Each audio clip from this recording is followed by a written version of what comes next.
আসসালামু আলাইকুম। সম্মানিত দর্শকবৃন্দ, আপনারা দেখতে পাচ্ছেন আমি ঢাকার খিলক্ষেত কাঁচা বাজারের দক্ষিণাংশে অবস্থান করছি। ঘূর্ণিঝড় রেমালের প্রভাবে সমগ্র ঢাকা শহরে যেমনভাবে বৃষ্টিপাত হয়েছে তেমনিভাবে খিলক্ষেত অঞ্চলেও প্রচুর পরিমাণ বৃষ্টিপাত হয়েছে।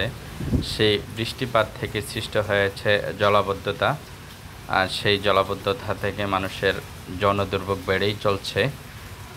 রাত ৮টা যখন বাজে তখন আমি এই অংশ দিয়ে অতিক্রম করছিলাম। যে অংশে এখন অবস্থান করছি তার চেয়ে আরেকটু দক্ষিণ অংশে হাঁটু পরিমাণ বা তার চেয়ে আরও অধিক পানি রয়েছে। যারা বিভিন্ন অংশ থেকে অফিস করে ফিরে আসছিলেন তারা এই পানি ভেঙেই তাদের নিজ নিজ গন্তব্যস্থলে পৌঁছানোর চেষ্টা করছেন। তো দেখা যাচ্ছে বাংলাদেশের বিভিন্ন অংশ, বিশেষ করে উপকূলীয় অংশে রেমালের যেরকম প্রভাব ছিল ঠিক অনেকটা এর কাছাকাছি প্রভাব ঢাকা শহরেও পড়েছে বলে জানা যাচ্ছে। রাত যত গভীর হচ্ছে রেমালের তাণ্ডব ঢাকা শহরে বাড়তেই থাকছে। এখন আমি অবস্থান করছি খিলক্ষেত কাঁচা বাজারে। এখানে মানুষজন তাদের নিত্য প্রয়োজনীয় কেনাকাটার জন্য খুব একটা বেশি বের হতে পারছে না, কারণ বিভিন্ন অংশেই জলাবদ্ধতার সৃষ্টি রয়েছে। একান্তভাবে যারা নিরুপায় কেবল তারাই বাজারে আসছেন, আর তাছাড়া কেউ বাজারে আসছেন না।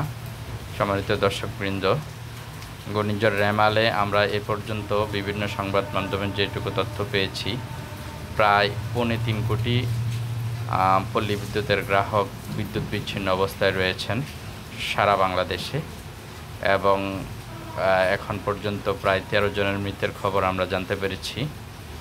তো তেমনিভাবে ঢাকা শহরে সচরাচর খুব একটা বেশি এত ঝোড়ো হাওয়া এবং একসঙ্গে বৃষ্টিপাত দেখা যায় না, যেমনটা ঘূর্ণিঝড় রেমালে আমরা দেখতে পাচ্ছি। সময় যত গনিয়ে আসছে, রাত যত গনিয়ে আসছে, তত বেশি রেমালের আতঙ্ক যেন নগরীতে বৃদ্ধি পাচ্ছে। রাজধানীর আপনার আগারগাঁ, মিরপুর এবং অন্যান্য অংশের মতো খিলক্ষেতেরও বিভিন্ন অংশ, যেমন বিশেষ করে কুর্মিটোলা হাই স্কুলের সামনে প্রচুর পরিমাণে জলাবদ্ধতার সৃষ্টি হয়েছে। আপনারা দেখতে পাচ্ছেন এই মুহূর্তে মান্নান প্লাজার সামনে আমি অবস্থান করছি। এখানেও থেমে থেমে দমকা জোড়ো হাওয়া বয়ে যাচ্ছে। তো আল্লাহ পাক রাব্বুল আলামিন আমাদের সবাইকে, বিশেষ করে বাংলাদেশের দক্ষিণাংশের যারা ঘূর্ণিঝড় রেমাল থেকে সৃষ্ট জলোচ্ছ্বাসে আক্রান্ত হয়েছে তাদেরকে হেফাজত করুক, এবং আমরা আমাদের সাধ্য থেকে প্রতিটা অসহায় মানুষদেরকে যারা আক্রান্ত রয়েছে তাদেরকে সাহায্য করার চেষ্টা করব। ঢাকা শহরেও আমাদের পাশে যদি কেউ থাকে যারা এই ঘূর্ণিঝড় কেন্দ্রিক ক্ষতিগ্রস্ত, তাদের পাশে দাঁড়ানোর চেষ্টা করব। আপনারা দেখতে পাচ্ছেন প্রচণ্ড বাতাস, জোড়ো হাওয়া, যার কারণে মানুষজন অফিস ফেরার পথে খুব কষ্ট করছে এবং পর্যাপ্ত পরিমাণ যানবাহন মিলছে না।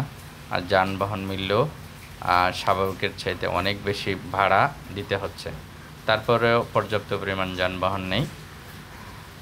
তো সব মিলিয়ে ঘূর্ণিঝড় রেমালের প্রভাব সমগ্র বাংলাদেশেই পড়েছে। যতদূর জানা যায় প্রায় সারা রাত ব্যাপী ঢাকা শহরে এই ঘূর্ণিঝড় রেমালের প্রভাব থাকবে। তারপরে ধীরে ধীরে ঘূর্ণিঝড় রেমালটি সিলেটের দিকে অতিক্রম করবে। আমরা খিলক্ষেতের থেকে আরেকটু পূর্ব দিকে বটতলার কাছাকাছি এখন অবস্থান করছি। সেখানেও দেখা যাচ্ছে সমগ্র রাস্তা জুড়ে আপনার জলাবদ্ধতা রয়েছে, মানুষজন কষ্ট করছেন।